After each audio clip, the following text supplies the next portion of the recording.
Assalamualaikum warahmatullahi wabarakatuh. Perkenalkan, nama saya Taufik Nuvantoro. Saya adalah mahasiswa Magister Pendidikan Dasar dari Universitas Muhammadiyah Palangkaraya. Pada kesempatan hari ini saya akan membagikan tugas mata kuliah Asesmen Pembelajaran Pendidikan Dasar dengan dosen pengampu yaitu Profesor Dr. Bulkani MPD. Baik, pada kesempatan hari ini saya akan mengajak untuk bersama belajar tentang bab 5 yaitu menguji kehandalan instrumen, di mana pada kesempatan hari ini saya akan mengambil karya dari Bapak Bulkani pada buku Evaluasi Pembelajaran. Adapun yang dipelajari pada pembelajaran hari ini yaitu yang pertama tentang konsep kehandalan instrumen pada teori skor klasik, yang kedua validitas, yang ketiga reliabilitas, yang keempat daya pembeda butir tes, yang kelima tingkat kesukaran butir tes. Baik teman-teman semua, kita lanjutkan konsep kehandalan instrumen pada teori skor klasik. Sebagaimana telah dipaparkan pada bagian sebelumnya, bahwa pengukuran hasil belajar ini termasuk dalam pengukuran tidak langsung. Nah, ciri utama pengukuran tidak langsung adalah bahwa evaluator hanya mengamati dan mengukur gejala atau respon yang timbul dari objek pengukuran. Respon tersebut kemudian diberikan skor atau dinilai sesuai dengan tujuan pengukuran. Skor atau nilai hasil pengukuran respon tersebut yang dianggap mewakili ukuran dari objek yang diukur. Sehingga demikian hasil pengukuran tidak langsung masih mengandung kelemahan dan memiliki kemungkinan pembiasan serta kekeliruan yang tinggi dibandingkan dengan hasil pengukuran langsung. Jadi skor itu dibagi menjadi dua. Yang pertama menjadi skor yang benar atau true score, atau skor yang memiliki kekeliruan yaitu error score. Sehingga rumusnya X sama dengan T ditambah dengan E. X ini adalah skor hasil pengukuran atau pengamatan, kemudian T adalah true score atau skor yang sebenarnya, kemudian E atau error yaitu skor yang mengandung kekeliruan. Nah, kita lihat Bapak Ibu, contohnya adalah responden mendapatkan skor 80. Nah, bagaimana analisis yang diukur? Maka jawabnya adalah jika responden mendapatkan skor 80, maka kemungkinan yang akan terjadi adalah sebagai berikut. Jadi kita anggap kemungkinannya ada 3. Yang pertama, nilai 80 itu adalah hasil dari 70 ditambah dengan 10. Itu yang pertama. Kemudian yang kedua, nilai 80 itu adalah hasil dari 90 ditambah dengan negatif 10, di mana negatif 10 itu adalah skor yang mengandung error. Kemudian kemungkinan yang ketiga, yaitu 80 itu adalah hasil dari 79 ditambah dengan 1. Jadi ada 3 kemungkinan yang terjadi dari responden yang mendapatkan nilai atau mendapatkan skor 80. Sehingga kesalahan pengukuran ini disebabkan oleh beberapa faktor. Yang pertama adalah instrumen pengukuran yang digunakan. Yang kedua adalah kesalahan cara penggunaan pengukuran. Dan yang ketiga adalah kesalahan pada situasi pengukuran. Baik, kita lihat pada tabel 5.1, yaitu jenis pengujian kehandalan instrumen yang digunakan. Jadi instrumen setelah nanti diujikan kepada responden, maka akan dilakukan pengujian terhadap instrumen, di mana instrumen ini ada beberapa. Yang pertama adalah yang berbentuk tes tertulis. Di sini ada yang pertama PG, ada isian singkat, ada menjodohkan, ada sebab akibat, dan ada urean. Kemudian jenis instrumen yang lain yaitu adalah tes lisan, ada lagi tes praktek, dan ada non-tes. Nah, non-tes ini juga dibagi menjadi beberapa. Yang pertama adalah angket tertutup, angket yang sudah ada jawabannya. Kemudian angket terbuka, jadi angket itu bisa diisi oleh responden karena di situ pertanyaannya bersifat terbuka. Kemudian ada pedoman wawancara, ada pedoman dokumentasi, dan ada pedoman observasi. Kita lihat di tabel yang di atas. Yang pertama, pengujian menggunakan validitas teoritis. Yang kedua, menggunakan validitas empiris. Yang ketiga, menggunakan reliabilitas. Kemudian menggunakan daya pembeda, dan menggunakan tingkat kesukaran. Baik, kita lihat pada jenis bentuk instrumen. Pada PG itu mengujikan atau yang diuji kehandalan instrumen menggunakan 5. Yang pertama validitas teoritis, validitas empiris, kemudian reliabilitas, daya pembeda, kemudian tingkat kesukaran. Isian singkat juga sama, ada 5 yang diujikan. Kemudian menjodohkan juga sama, ada 5. Sebab akibat juga sama, ada 5. Pada urean, pada tes tertulis yang bersifat urean, itu hanya ada 4 yang tidak diujikan, yaitu hanya pada daya pembeda. Kemudian pada tes lisan itu hanya ada 3, yaitu validitas teoritis, validitas empiris, dan reliabilitas.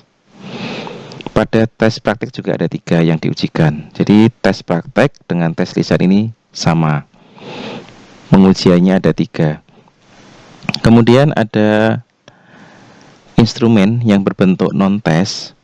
Yang pertama angket tertutup. Ini pengujiannya ada 3.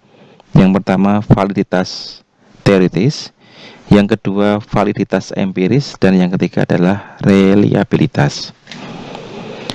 Pada angket terbuka, kemudian pada pedoman wawancara, pedoman dokumentasi, dan pedoman observasi, ini pengujiannya hanya 1 kali saja atau hanya 1 saja yang dilakukan, yaitu hanya pada validitas teoritis.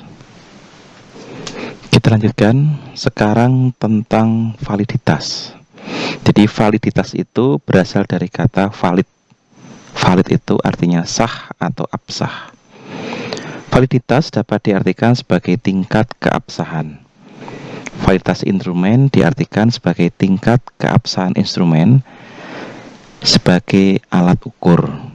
Dengan kata lain, suatu instrumen disebut memiliki validitas jika instrumen tersebut dapat berfungsi sebagai alat ukur yang sah atau sebagai alat ukur yang tepat.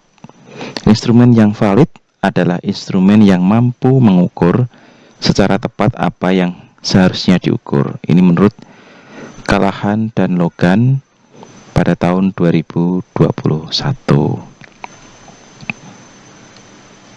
Nah, sekarang kita lanjutkan pada instrumen yang dikatakan valid atau tidak valid. Ini ada beberapa contohnya.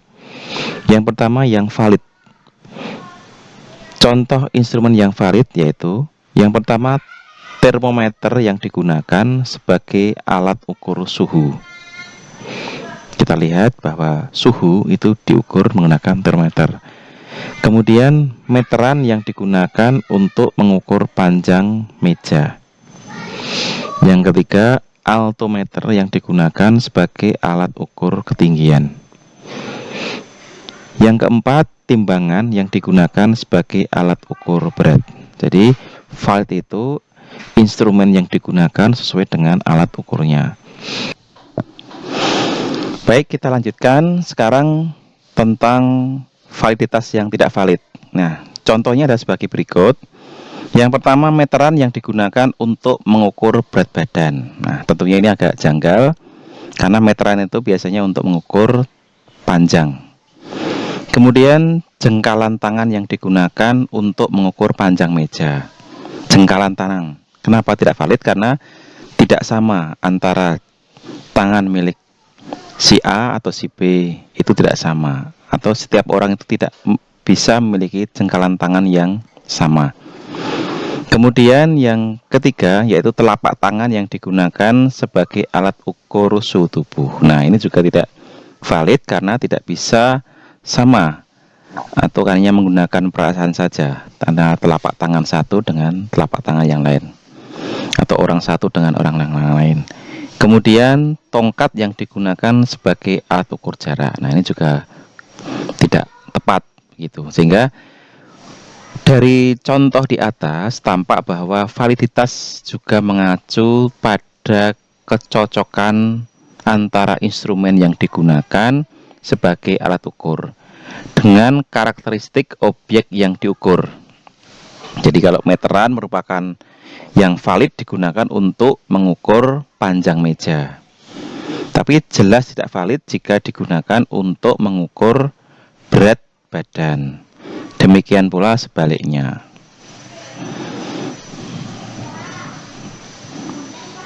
Nah, kita lanjutkan. Validitas instrumen itu dibedakan menjadi dua. Yang pertama, validitas teoritis, dan yang kedua, validitas empiris. Sekarang kita coba satu-satu kita uraikan. Yang pertama, validitas teoritis. Validitas teoritis atau validitas isi. Validitas teoritis bermakna sebagai ukuran yang menyatakan tingkat ketepatan instrumen sebagai alat ukur yang diperoleh dari analisis teoritis. Hal ini artinya pengujian validitas instrumen dilakukan secara teoritis dan umumnya kualitatif. Pengujian validitas teoritis yang ditempuh oleh validator antara lain berupa uji pakar atau judgment expert atau review oleh teman sejawat. Dalam hal ini namanya peer review. Jadi ada dua, yang pertama uji pakar, yang kedua adalah review dari teman sejawat. Nah, validitas teoritis ini kadangkala juga disebut dengan validitas isi atau content validity. Validitas isi diartikan sebagai ketepatan pertanyaan atau pernyataan butir-butir instrumen untuk mengukur apa yang seharusnya diukur. Dengan kata lain, validitas isi adalah tingkat ketepatan instrumen dilihat dari isi instrumennya. Nah, ini langkah-langkah validitas instrumen dapat dicapai dengan langkah-langkah sebagai berikut. Yang pertama, menyusun butir instrumen sesuai dengan tujuan pengukuran. Jadi, kesesuaian antara butir instrumen dengan tujuan pengukuran ini merupakan salah satu kunci untuk mencapai instrumen yang valid. Yang kedua, menyusun butir instrumen sesuai dengan karakteristik, aspek, dan sub-aspek hasil yang akan diukur. Jadi kita susun sesuai dengan karakteristik yang ada, yang sesuai dengan yang akan diukur. Yang ketiga, membuat kisi-kisi instrumen. Dalam hal ini bisa kita membuat pedoman tentang instrumen. Yang keempat, melakukan uji bakar atau review teman sejawat. Jadi seperti tadi, kita menggunakan uji bakar atau review, meminta bantuan teman sejawat untuk review. Kita lanjutkan yang selanjutnya yaitu validitas empiris. Validitas empiris bermakna sebagai ukuran yang menyatakan tingkat ketepatan instrumen sebagai alat ukur yang diperoleh dari pengujian instrumen secara empiris di lapangan. Pengujian validitas empiris dilakukan dari analisis hasil uji coba instrumen terhadap kelompok uji coba. Pendekatan yang digunakan lebih bersifat kuantitatif karena skor hasil uji coba dianalisis menggunakan rumus-rumus statistika. Jadi pada validitas empiris ini diupayakan evaluator dapat berupa satu jenis atau beberapa jenis validitas. Dan ini semua tergantung dari kebutuhan pengukuran. Validitas tersebut dapat berupa validitas butir instrumen maupun validitas instrumen secara keseluruhan sebagai sebuah perangkat. Nah, kita lanjutkan. Sekarang ada beberapa jenis validitas empiris instrumen. Yang pertama validitas konstruksi, yang kedua validitas kriterium, dan yang ketiga validitas prediksi. Kita uraikan persatu persatu. Yang pertama, validitas konstruksi. Validitas konstruksi merupakan jenis validitas butir instrumen, sehingga pengujiannya merupakan pengujian terhadap skor setiap butir instrumen. Validitas konstruksi adalah validitas yang ditunjukkan oleh keterkaitan antara butir instrumen, sehingga terbangun konstruksi instrumen secara keseluruhan. Jadi kita ibaratkan ini adalah sebuah gedung bangunan yang merupakan instrumen pengukuran, kemudian butir-butir pertanyaan instrumen itu merupakan tiang-tiang dan bagian gedung yang saling menopang sehingga membentuk bangunan tersebut. Baik, kita lanjutkan.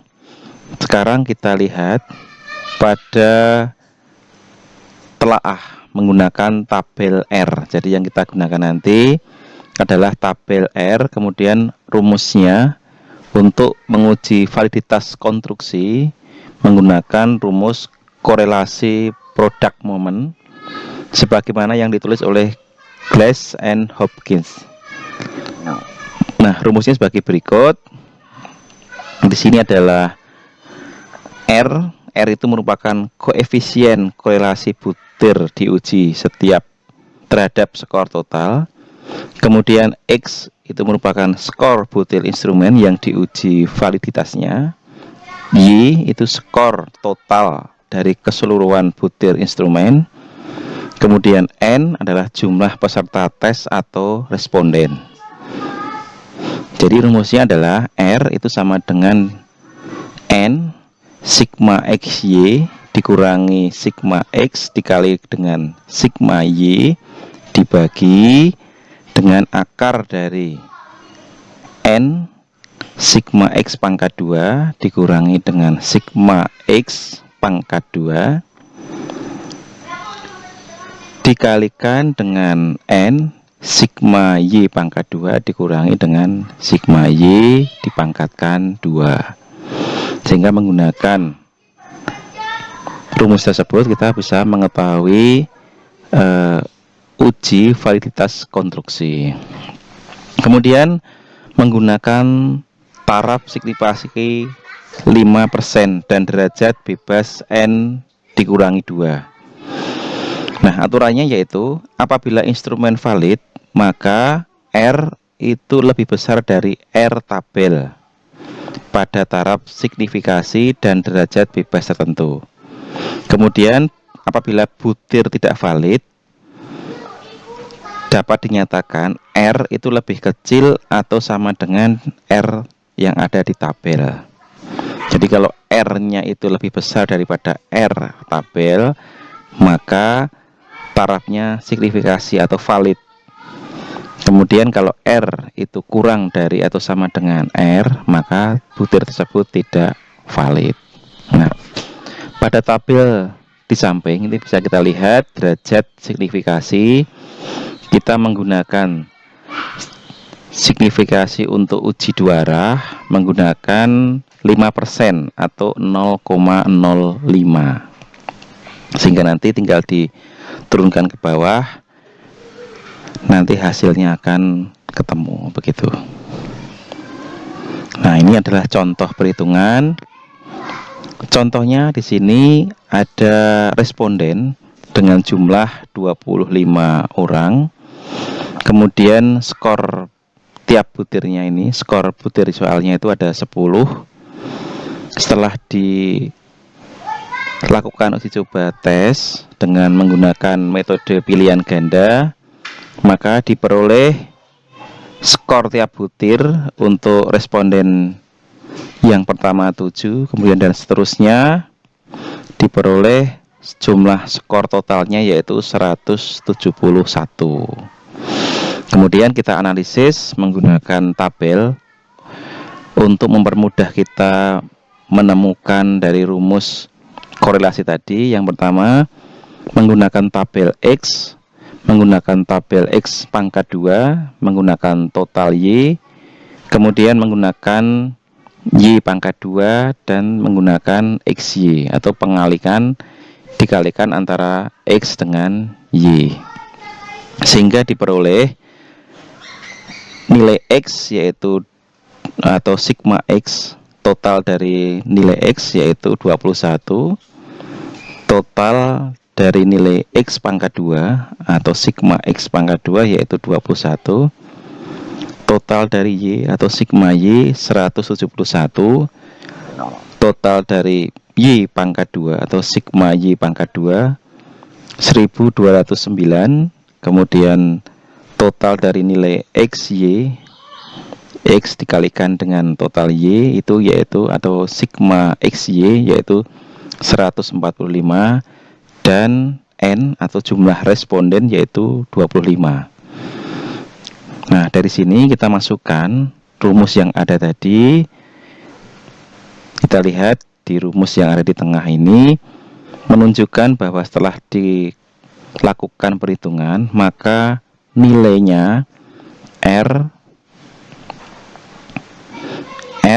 sama dengan 0,12 atau dibulatkan menjadi R sama dengan 0,12 dibulatkan 2 desimal. Jadi dibulatkan ke dalam 2 desimal. Nah, ini berarti bahwa koefisien korelasi antara skor butir ke-1 X terhadap skor Y yaitu R sama dengan 0,12. Koefisien ini kemudian dibandingkan dengan R yang ada di tabel, di mana derajat bebasnya N dikurangi 2 atau 25 dikurangi 2 yaitu 23. Kita lihat di tabel. Jadi N-nya menjadi 23 karena 25 dikurangi 2. Kemudian derajat signifikasi yaitu 5% atau R sama dengan 0,05. Jika kita lihat di tabel, maka kita tarik, ketemunya adalah 0,3961. Sehingga kalau kita lihat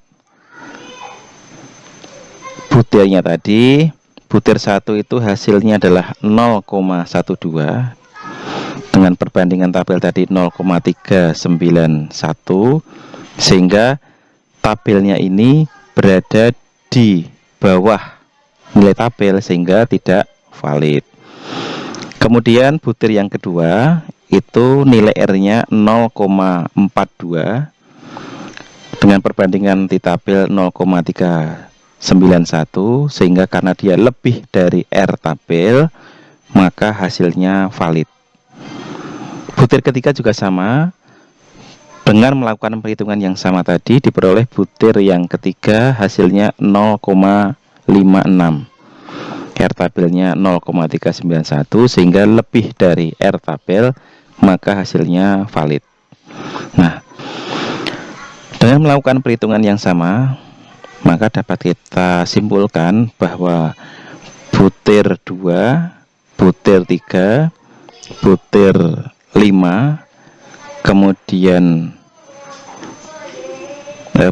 itu adalah yang valid. Kemudian butir 1, butir 4, butir 6, butir 7, butir 8, butir 9, dan butir 10 itu tidak valid karena nilainya di bawah R tabel.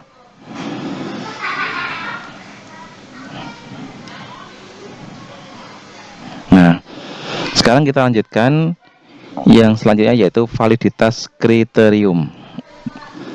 Validitas kriterium termasuk ke dalam jenis validitas perangkat instrumen karena pengujiannya dilakukan terhadap skor total atau jumlah skor dari keseluruhan butir.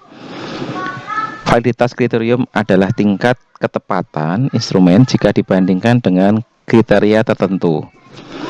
Kriteria tersebut umumnya berupa skor hasil pengukuran yang telah ada dan dianggap sebagai hasil pengukuran yang standar dan akurat. Dengan demikian, validitas kriterium diperoleh dengan cara membandingkan skor hasil uji coba terhadap skor tertentu yang dijadikan kriteria. Kemudian untuk menguji validitas kriterium, evaluator dapat mencari koefisien korelasi antara skor hasil uji coba instrumen, dalam hal ini X, terhadap skor kriterium atau Y. Jadi lambangnya kriterium yaitu adalah Y, kemudian skor uji coba instrumennya yaitu X, dengan menggunakan rumus korelasi produk momen dan kriteria penarikan simpulan sebagaimana telah dipaparkan pada bagian sebelumnya. Ini contoh perhitungannya. Seorang evaluator ingin mengetahui validitas instrumen berupa angket minat terhadap mata pelajaran biologi pada 33 orang peserta didik kelas 10 SMA.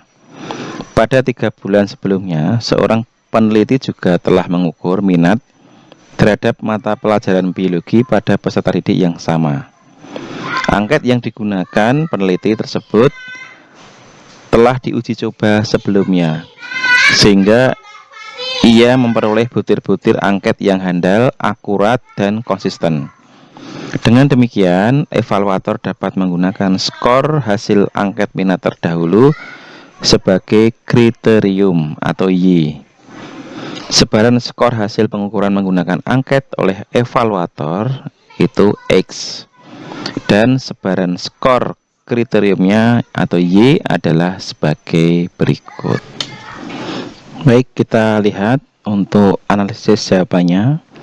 Yang pertama, pada tabel 5.5 yaitu contoh data pengujian validitas kriterium, ada peserta sejumlah 33 atau respondennya 33 orang. Kemudian X ini adalah skor yang dilakukan atau sebaran skor oleh evaluator, yaitu nilainya atau lambangnya adalah X. Kemudian Y itu merupakan skor sebaran pada minat penelitian sebelumnya. Jadi pada penelitian sebelumnya telah dilakukan oleh seorang peneliti pada kelas yang sama.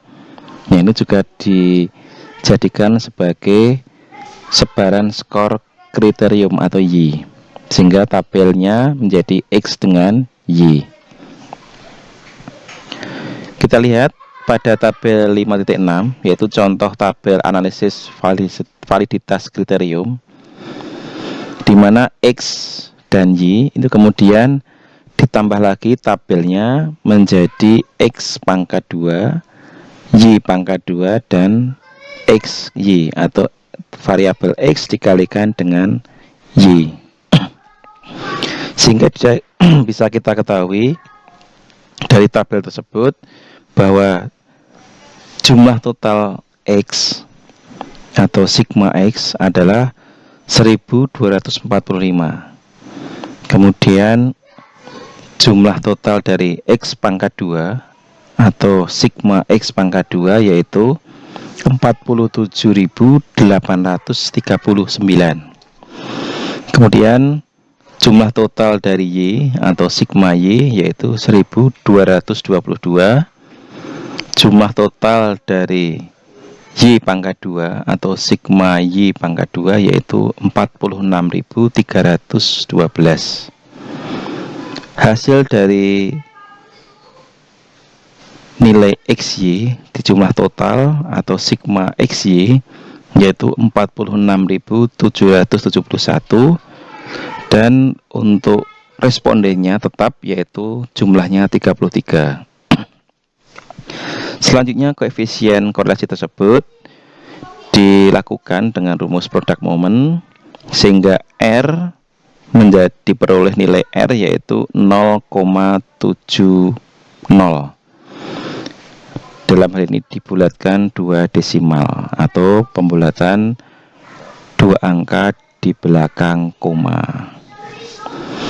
Kemudian kalau kita lihat, kita bandingkan dengan uji dari tabel R tadi, di mana 33 responden dikurangi 2 yaitu hasilnya adalah 31, dengan tingkat signifikasi 5% atau 0,05, diperoleh hasilnya. Kita tarik tabelnya, DF-nya itu 31, kemudian tingkat signifikasi uji dua arahnya 0,05, didapatkan tabel 0,3440. 0,3440 itu R tabel. Dengan demikian bahwa R yang diperoleh tadi atau R perhitungan tadi ternyata lebih besar daripada R tabel, sehingga disimpulkan bahwa skor hasil uji coba angket minat tersebut berkorelasi tinggi dengan skor kriterium. Artinya angket minat yang diuji cobakan memiliki validitas kriterium yang tinggi, atau dengan kata lain, skor hasil uji coba angket minat tersebut telah mampu menggambarkan minat peserta didik kelas 10 SMA secara konsisten. Baik, sekarang kita lanjutkan tentang validitas prediktif. Validitas prediktif adalah tingkat ketepatan atau kemampuan instrumen untuk memprediksi hasil belajar pada masa mendatang. Pada saat digunakan dan diuji cobakan, validitas prediktif suatu instrumen belum dapat ditentukan. Validitas ini baru dapat dihitung beberapa tahun kemudian dengan cara menganalisis relevansi dan ketepatan hasil pengukuran dengan kriterium tertentu. Pada dasarnya, jenis validitas prediktif mirip dengan validitas kriterium. Namun ada beberapa perbedaan, yaitu pada kriteriumnya, karena yang digunakan sebagai kriterium bukan skor hasil pengukuran pada saat itu, tetapi adalah skor hasil pengukuran pada masa mendatang. Jika skor hasil pengukuran suatu instrumen berkorelasi positif secara signifikan dengan skor hasil pengukuran yang masa mendatang, maka berarti instrumen tersebut memiliki validitas prediktif yang tinggi. Jadi begitu. Nah, sehingga dengan hal ini maka skor pengukuran suatu instrumen itu berkorelasi positif secara signifikan dengan skor pengukuran pada masa yang akan datang, sehingga instrumen tersebut memiliki validitas prediktif yang tinggi. Kita lanjutkan sekarang tentang reliabilitas. Apakah itu reliabilitas? Reliabilitas itu kata kuncinya yang pertama adalah konsisten, ajek, dan relatif tetap. Jadi kalau kita gabungkan, maka reliabilitas itu adalah kemampuan suatu instrumen untuk menghasilkan skor pengukuran yang konsisten, ajek, dan relatif tetap. Itulah sebabnya reliabilitas disebut sebagai tingkat ketetapan atau keajekan. Instrumen yang baik dan reliable adalah instrumen yang menghasilkan hasil pengukuran yang tetap meskipun digunakan pada waktu, tempat, dan keadaan yang berbeda. Jadi walaupun waktunya berbeda, tempatnya dan keadaan yang berbeda, tetapi tetap acak, tetap. Itu namanya reliabilitas. Pengukuran yang reliable adalah pengukuran yang menghasilkan hasil yang relatif sama ketika diulang kepada kelompok yang sama atau sejenis menurut Callahan dan Logan. Jadi setiap instrumen itu diujikan dengan waktu, tempat, dan keadaan yang berbeda, atau diulang lagi pada kelompok yang sama atau sejenis, itu tetap menghasilkan hasil yang sama atau memiliki hasil yang relatif sama. Baik, kita lanjutkan pada ukuran reliabilitas. Ukurannya ini pada reliabilitas ini dibagi menjadi dua. Yang pertama adalah indeks reliabilitas dan yang kedua adalah koefisien reliabilitas. Kita mulai dulu dari indeks reliabilitas. Yang pertama konseptual. Jadi indeks reliabilitas itu yang pertama adalah konseptual. Indeks reliabilitas pada kisaran 0,00 sampai dengan 1,00. Semakin besar T dan mendekati di sini rho atau indeks reliabilitas sama dengan 100 dan error mendekati 0 pada persamaan X sama dengan T ditambah E merupakan kondisi yang ideal. Jadi intinya true-nya itu semakin mendekati 100, kemudian errornya itu mendekati 0 itu, maka merupakan kondisi yang ideal. Itu menurut ukuran reliabilitas dari sudut pandang indeks reliabilitas. Kemudian pada koefisien reliabilitas di sini menunjukkan adanya analisis statistika koefisien reliabilitas pada kisaran dimulai dari negatif 1 sampai dengan 1,00. Nah, kondisi yang baik itu menggunakan kriteria di atas 0,70. Jadi semakin tinggi atau lebih dari 0,70 maka maka koefisien reliabilitasnya semakin baik. Nah, contohnya yaitu seorang evaluator ingin mengetahui reliabilitas instrumen berbentuk tes urean sebanyak 8 butir yang diuji cobakan kepada 30 peserta tes sebanyak 2 kali pengukuran atau 2 kali uji coba. Penskoran hasil tes menggunakan rentang antara 0 sampai dengan 5 untuk setiap butir tes dan skor hasil uji coba pertama atau X dan skor hasil uji coba yang kedua atau Y. Ini contohnya sebagai berikut. Nah, pada tabel 5,5.8 contoh hasil uji cobanya dilakukan sebanyak 2 kali dengan responden sebanyak 30 orang. Jadi hasil uji coba yang pertama itu nilainya atau lambangnya X, hasil pengukuran atau uji coba yang kedua itu adalah Y.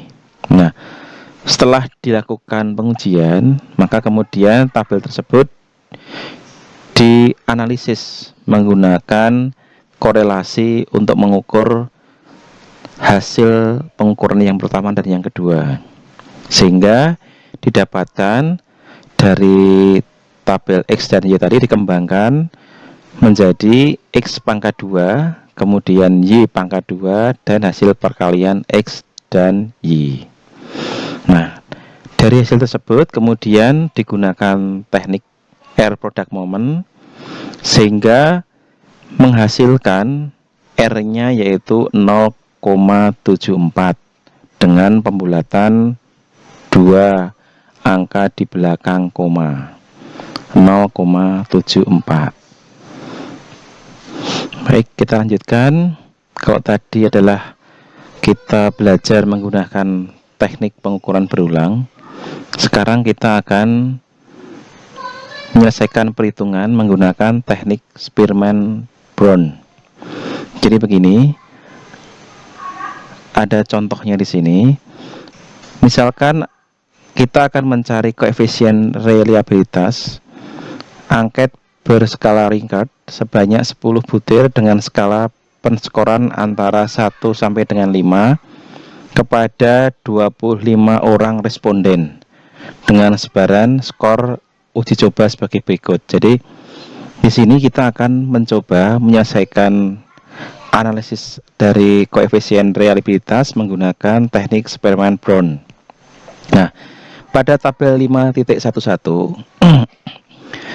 dengan skala Likert di sini respondennya ada 25 orang, kemudian menggunakan 10 butir dan skalanya 1 sampai dengan 5. Jadi nilai skala penskorannya itu 1 sampai dengan 5. Nah, setelah itu kemudian kita hitung total ganjil atau X dan total genap atau nilai Y. Nah, setelah selesai kita hitung perhitungannya total baik dari X dan Y. Kemudian dari tabel 5.11 kita bawa ke tabel 5.12 yaitu tabel kerja analisis korelasi bagian ganjil dan genap.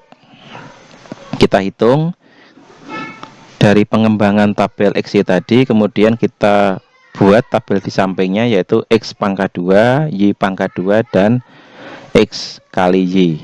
Nah, di sini kita lihat pada tabel 5.12 diketahui sigma atau nilai keseluruhan dari X adalah 443, kemudian jumlah seluruh nilai Y atau sigma Y 449.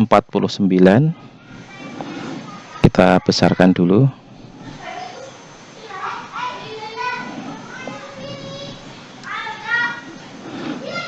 Nilai dari jumlah seluruh X pangkat 2 yaitu 8.313. Kemudian jumlah keseluruhan nilai Y pangkat 2 atau sigma Y pangkat 2 yaitu 8.567. Kemudian jumlah total atau jumlah keseluruhan dari XY atau sigma XY 8.404. Nah, dari tabel tersebut kemudian kita lakukan analisis menggunakan R product moment sehingga menghasilkan R-nya yaitu 0,93 dengan catatan 2 angka di belakang koma. Nah, dari R 0,93 ini kemudian kita bawa menggunakan rumus Spearman and Brown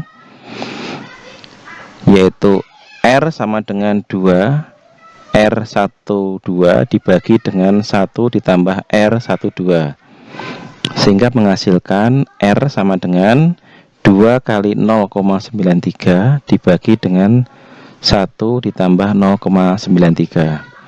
Hasilnya R sama dengan 1,86 dibagi dengan 1,93 sehingga menghasilkan R sama dengan 0,96.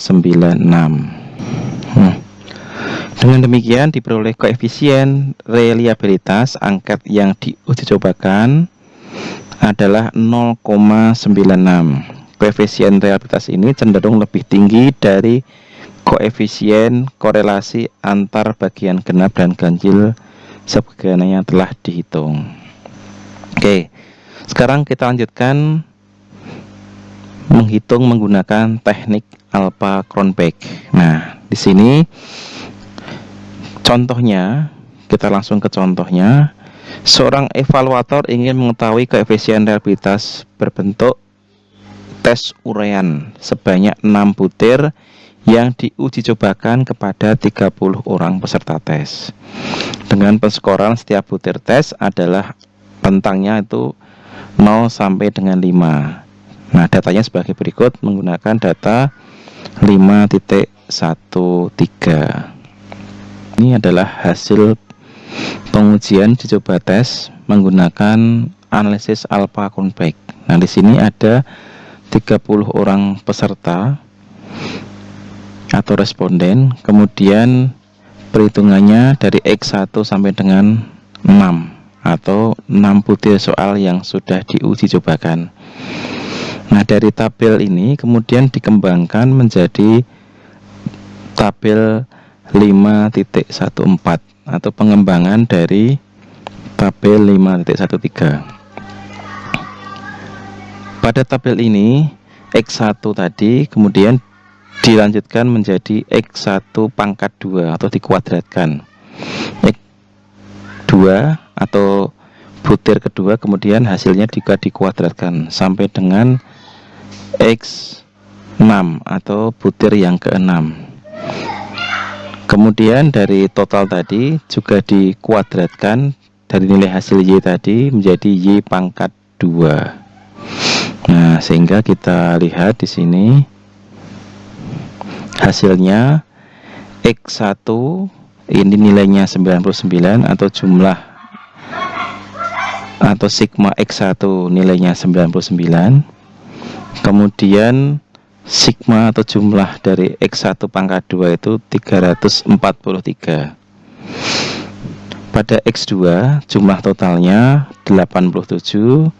Kemudian sigma X2 pangkat 2 yaitu 279. Kemudian jumlah total X3 yaitu 102. Jumlah total X3 pangkat 2 368. Jumlah total X pangkat 4 93. Jumlah total X pangkat 4 X4 pangkat 2 321. Kemudian jumlah total X5 87. Jumlah total dari X5 pangkat 2 275. Jumlah total X6 104. Jumlah total dari X6 pangkat 2 388. Kemudian jumlah total dari nilai Y penjumlahan dari X1 sampai dengan X6 itu 572. Dan jumlah total dari kuadrat Y atau Y pangkat 2 itu 11.244. Nah, dari tabel tersebut kemudian kita masukkan ke S pangkat 2Y sehingga hasilnya tadi 11.244 dikurangi dengan 572 dipangkatkan 2 dibagi dengan 30 per 30. Nah, hasilnya didapatkan 11 S pangkat 2Y itu menjadi 11,26.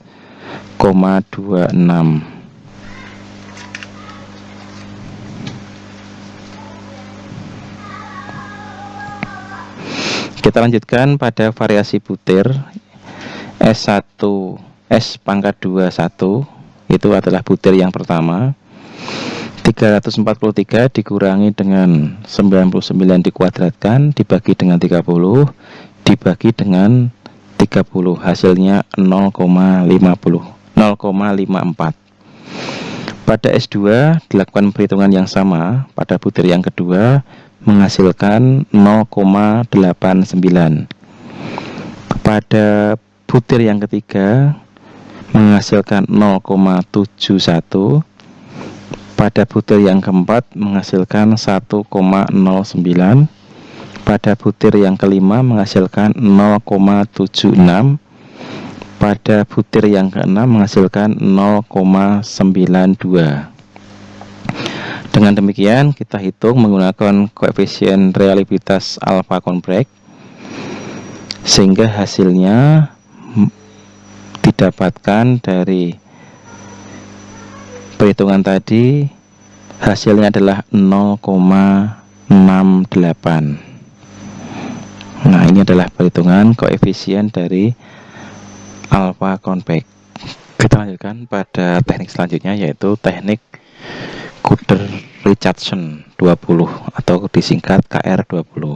Nah, rumus dari KR20 ini menurut Mardapi 2012 dan Naga 1992, K dibagi dengan K kurang 1 dikalikan dengan S pangkat 2Y dikurangi dengan dalam kurung P1 1 dikurangi P1 ditambah P2 dikurangi 1 dikurangi P2 dan seterusnya sampai PK dikalikan 1 dikurangi PK dibagi dengan S pangkat 2 Y. Nah, keterangannya sebagai berikut. KR20 itu adalah koefisien reabilitas KR20. Kemudian K itu adalah banyak butir instrumen. S2Y itu adalah variasi skor total. Kemudian PK proporsi jawaban benar atau jumlah jawaban benar pada butir ke K. Kita akan bahas contohnya sebagai berikut. Seorang evaluator akan mencari koefisien reabilitas KR20 pada instrumen pilihan ganda. Jadi ini tesnya adalah pilihan ganda dengan skor dikotomik sebanyak 10 butir soal yang diuji cobakan pada 25 orang atau respondennya 25 orang. Datanya sebagai berikut. Variasi skor total. Di sini langsung kita adakan perhitungan S2 S pangkat 2Y sama dengan, nah di sini datanya diperoleh dari tabel 5.15. Nah, kita bahas dulu ke tabel 5.15. Nah, di sini pesertanya ada 25 orang. Kemudian skor tiap butir. Di sini tadi kita sampaikan bahwa jumlah soalnya ada 10. Nah, setelah dilakukan pengujian didapatkan total skornya ada di samping, yaitu total peserta nomor 1 itu mendapatkan nilai 7 dan seterusnya sampai peserta nomor 25. Kemudian setelah dijumlah maka hasilnya untuk skor nomor 1 sebanyak 21 orang, sebanyak 21 poin. Skor 2 20, skor 3 18, skor 4 18, skor 5 19, skor 6 18, skor 7 18, skor 8 19, skor 9 13, skor 10 7, sehingga jumlah totalnya 171 poin. Kemudian dari tabel 5.15 kita kembangkan ke tabel 5.16, di mana di sini kita akan menghasilkan tabel Y pangkat 2. Jadi intinya bisa menghasilkan tabel Y pangkat 2. Nah, dari sini tadi kemudian bisa kita hitung tabelnya, yaitu S pangkat 2 Y itu sama dengan 1059, itu berasal dari tabel tadi, dikurangi dengan 159 pangkat 2 dibagi 25 itu respondennya, dibagi dengan 25 sama dengan 1,910. Nah, jumlah dari PK atau proporsi jawaban benar 1 dikurangi PK itu 0,25 ditambah dengan 0,04 dan seterusnya sampai dengan 0,182. Itu dijumlahkan semua menghasilkan 1,776. Maka koefisien reliabilitas KR20 sebagai berikut. Kita masukkan ke rumus KR20 menghasilkan 0,08 dengan perhitungan 2 angka di belakang koma. Nah, dengan demikian diperoleh bahwa koefisien reliabilitas KR20 0,08 ini termasuk kategori reliabilitas yang sangat jelek. Oke, baik, kita lanjutkan sekarang teknik yang selanjutnya, yaitu teknik Kader Richardson 21 atau disingkat KR21. Menurut Mardapi dan Naga, rumusnya adalah sebagai berikut. KR21 yaitu adalah K atau banyak butir instrumen dibagi dengan K dikurang 1, kemudian dikalikan dengan S pangkat 2Y dikurangi dengan K dikali dengan PX dikalikan dengan 1 dikurangi PX dibagi S pangkat 2Y. Nah, keterangannya KR21 itu adalah koefisien reliabilitas Cantor-Richardson 21. Kemudian K itu adalah banyak butir instrumen, S pangkat 2Y adalah varian skor total, PX adalah rata-rata proporsi subjek yang menjawab benar dan atau jumlah seluruh nilai proporsi dibagi jumlah butir dibagi dengan jumlah peserta tes. Contohnya, seorang evaluator akan mencari koefisien reliabilitas KR20 pada instrumen tes skor pilihan ganda dengan skor dikotomik 10 butir soal yang diuji cobakan pada 25 orang. Nah, datanya sebagai berikut. Kita lihat di tabel 5.15.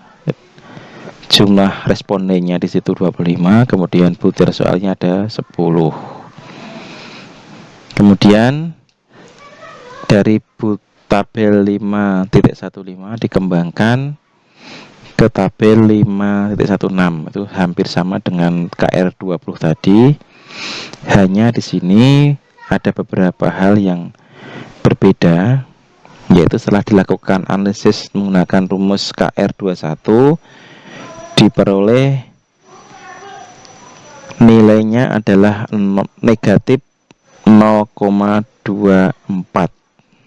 Jadi ada negatif 0,24. Nah, terlihat di sini bahwa koefisien reliabilitas yang diperoleh ini adalah negatif 0,24, yang menandakan bahwa instrumen sangat tidak reliabel.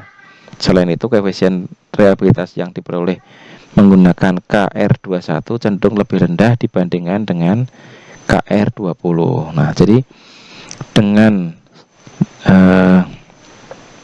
soal yang sama, kita mengetahui bahwa ternyata menggunakan rumus dari KR21 ini hasilnya lebih rendah daripada menggunakan rumus KR20.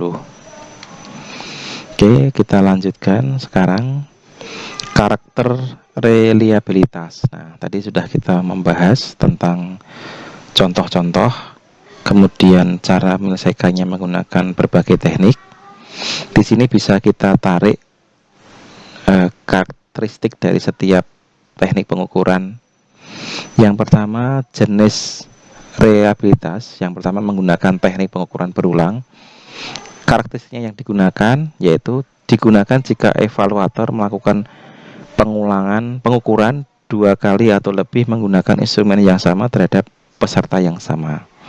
Jadi dilakukan 2 kali atau lebih menggunakan instrumen yang sama terhadap pesertanya sama.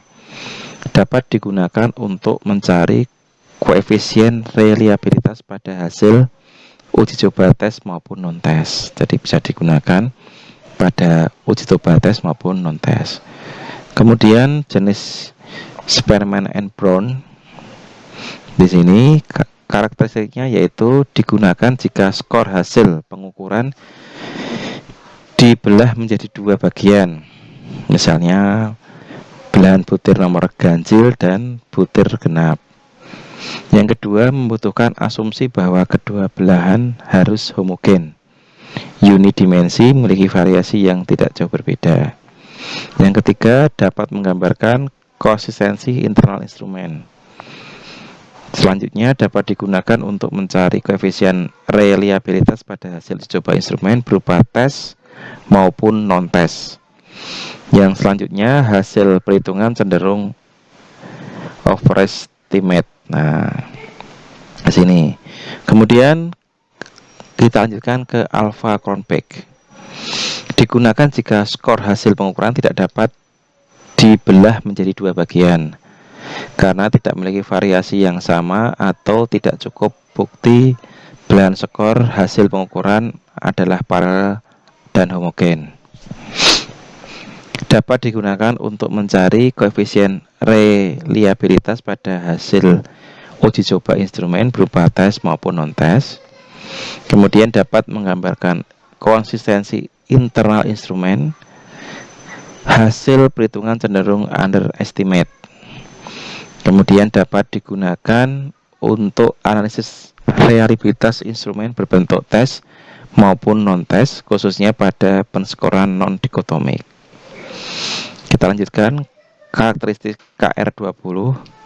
Yang pertama, digunakan pada instrumen dengan penskoran berbentuk dikotomik.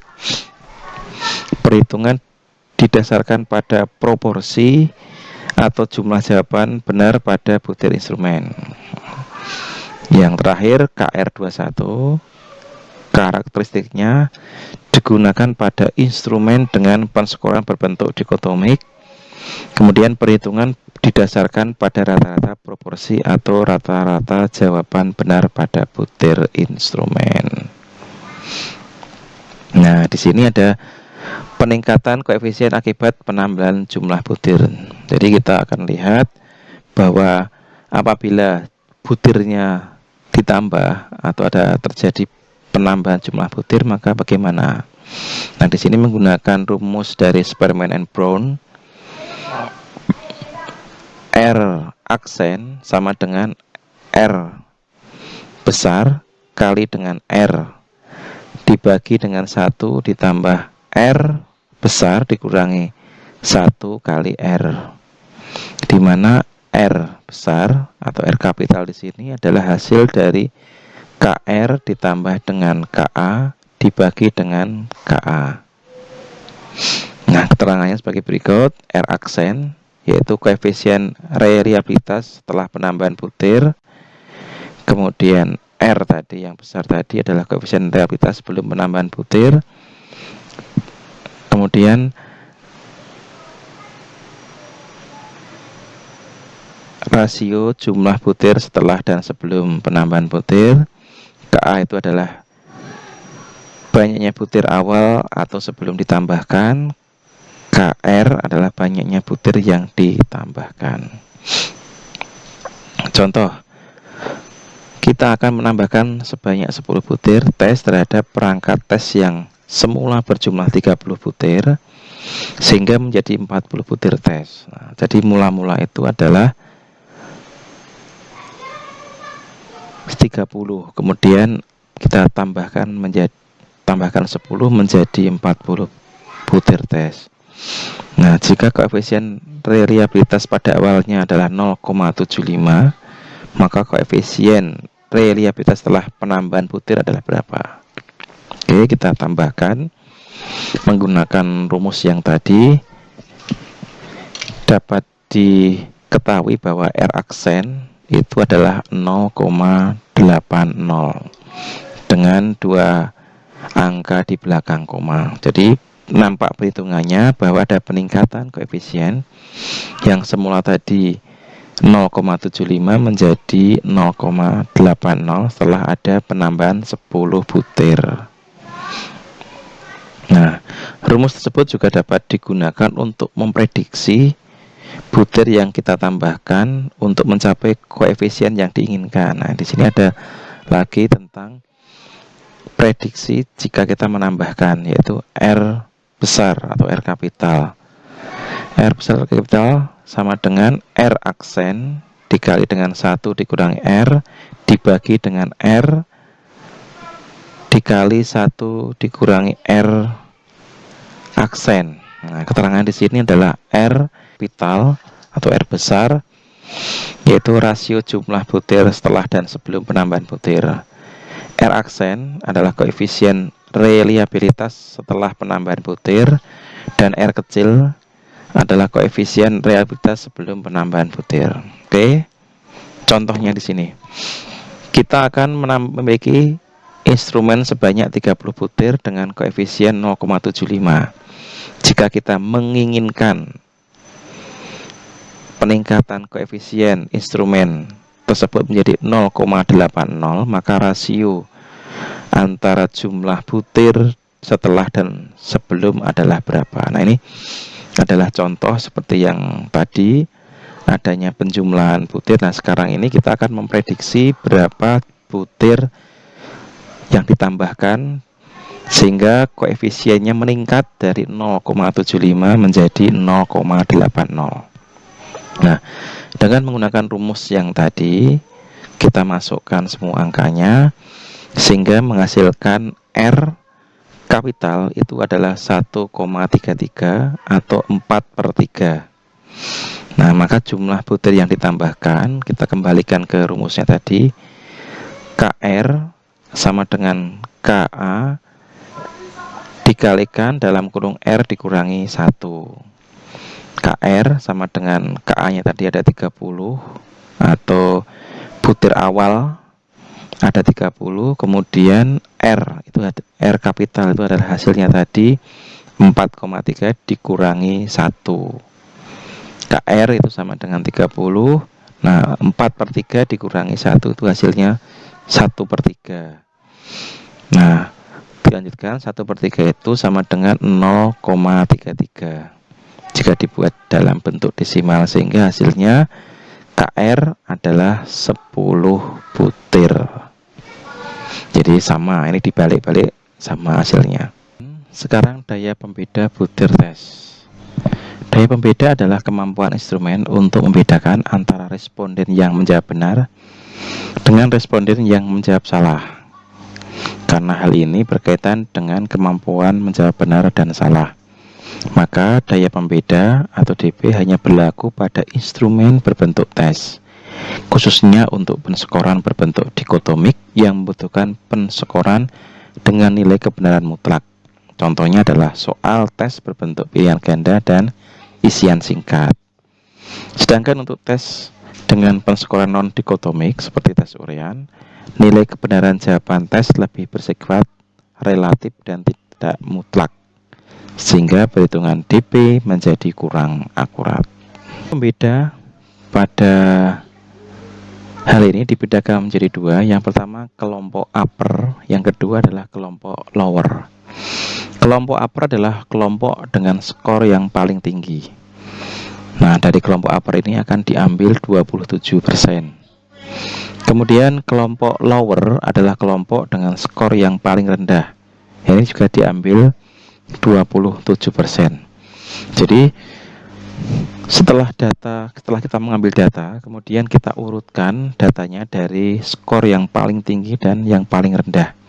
Nah, nanti akan diambil 27% diambil dari yang paling tinggi dan 27% diambil dari yang paling rendah. Nah, untuk menentukan kesimpulan, maka evaluator dapat berpatokan kepada kriteria sebagai berikut. Untuk daya pembeda kurang dari 0,2, ini artinya butirnya dibuang. Kemudian DP antara 0,2 sampai dengan 0,30 atau 0,2 atau sama dengan 0,2 di bawah dengan 0,30 ini butir mengalami banyak revisi. Kemudian daya pembeda 0,30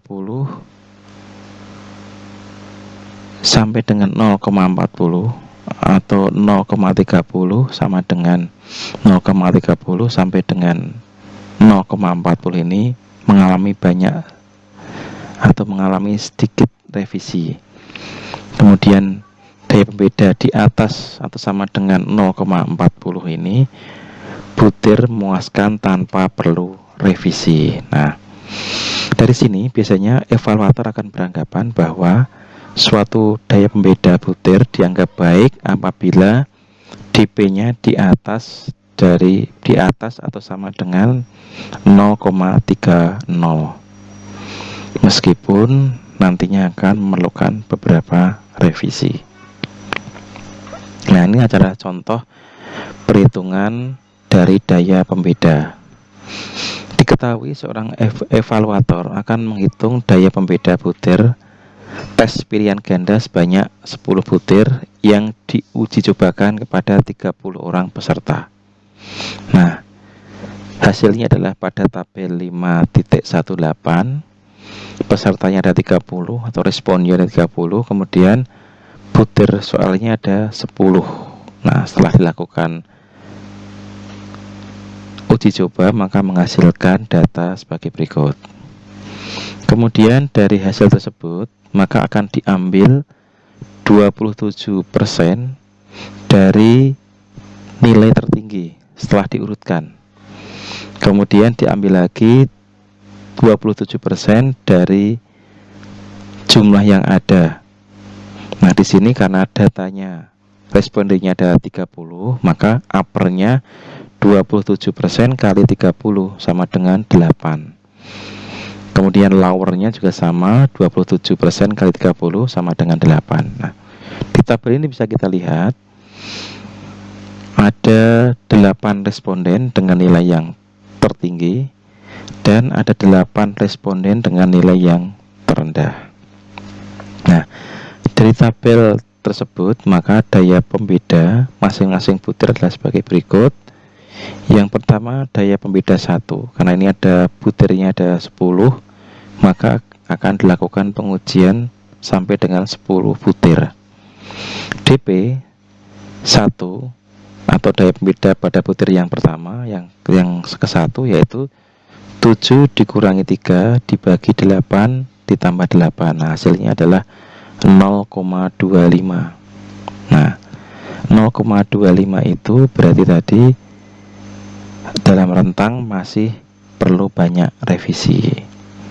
Kemudian dengan perhitungan yang sama kita juga akan menganalisis atau menghitung dari daya pembeda butir yang kedua. Nah, di sini diketahui atau didapatkan hasilnya yaitu 0,3125. Di sini rentangnya tadi menurut perhitungan tadi masih perlu revisi. Kemudian butir yang ketiga mendapatkan juga 0,3125. Ini juga sama dengan butir yang kedua, sehingga sama perlu sedikit revisi. Nah, pada butir yang keempat menghasilkan 0,125. Nah, ini karena di bawah dengan 0,20 sehingga butirnya ini dibuang. Kemudian butir yang kelima menghasilkan 0,25. Ini juga sama, masih perlu banyak revisi. Butir yang keenam menghasilkan 0,1875. Karena di bawah 0,20 maka butirnya dibuang. Kemudian butir yang ketujuh menghasilkan 0,3125. Nah, ini sama dengan butir yang ketiga dan kedua sehingga perlu sedikit revisi. Butir yang ke-8 ini cukup bagus menghasilkan 0,43. Butirnya sudah di atas dari 0,40 menurut kriteria tadi sehingga butir ini sudah bagus, maka butir tes sudah memadai. Pada butir yang ke-9 ini menghasilkan 0,1875, juga kurang dari 0,20 sehingga butir dibuang. Pada butir yang ke-10 juga sama menghasilkan 0,1875 sehingga kurang dari 0,20 sehingga butirnya dibuang. Nah, dari sini maka ada beberapa yang bisa kita ambil kesimpulan bahwa pada butir 1, 2, 3, 5, kemudian butir 7, butir 8 ini bagus walaupun ada sedikit revisi. Nah, butir ke-8 tidak perlu revisi, sudah memenuhi standar. Kemudian butir yang perlu dibuang yaitu atau butir yang jelek yaitu butir yang keempat, butir ke-6, butir ke-9 dan butir ke-10. Jadi itu yang perlu dibuang karena daya pembedanya jelek. Kita lanjutkan. Sekarang tingkat kesukaran butir tes. Tingkat kesukaran butir tes adalah angka yang menyatakan sulit atau mudahnya butir tes. Dari batasan tersebut jelas bahwa tingkat kesukaran hanya berlaku pada instrumen yang berbentuk tes. Kemudian pada instrumen bentuk non-tes tidak dikenal tingkat kesukaran, karena semua jawaban pada non-tes adalah benar atau tidak ada yang salah.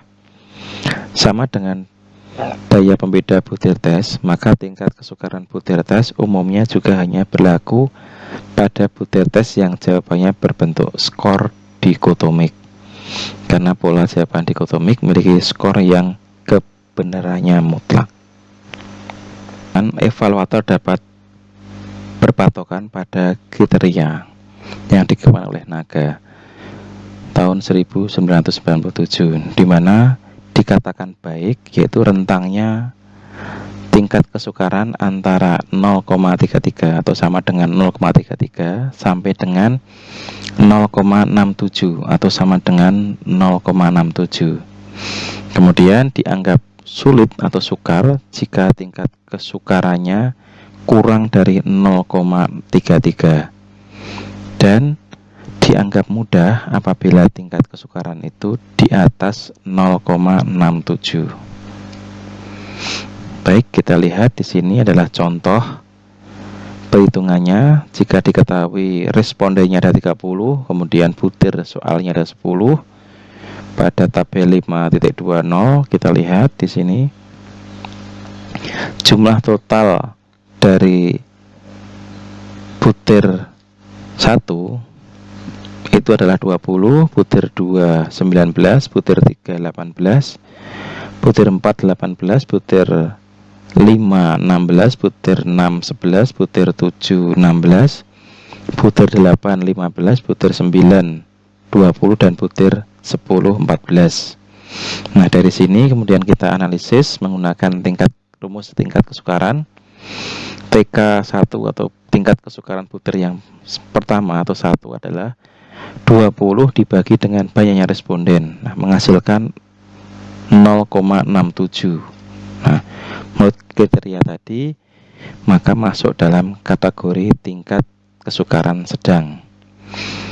Kemudian tingkat kesukaran butir yang kedua dengan analisis yang sama menghasilkan 0,63 pada kategori tingkat kesukaran sedang.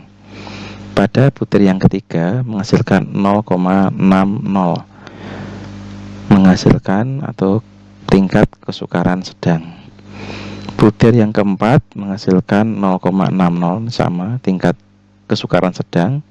Butir kelima menghasilkan 0,53 pada kategori tingkat kesukaran sedang. Butir keenam menghasilkan 0,36 pada kategori tingkat kesukaran sedang. Butir ketujuh menghasilkan 0,53 pada tingkat kesukaran sedang. Butir 8 menghasilkan 0,50 menghasilkan tingkat kesukaran sedang. Kemudian butir 9 menghasilkan 0,67 pada kategori tingkat kesukaran sedang. Butir 10 menghasilkan 0,47 pada kategori tingkat kesukaran sedang. Sehingga dapat kita simpulkan bahwa semua butir tes dari butir 1 sampai dengan butir 10 ini pada golongan tingkat kategori sedang. Demikian yang dapat kami sampaikan. Apabila ada kekurangannya kami mohon maaf yang sebesar-besarnya. Semoga apa yang sudah kita bahas ini bisa membantu rekan-rekan semua dalam menyusun penelitian. Terima kasih. Assalamualaikum warahmatullahi wabarakatuh.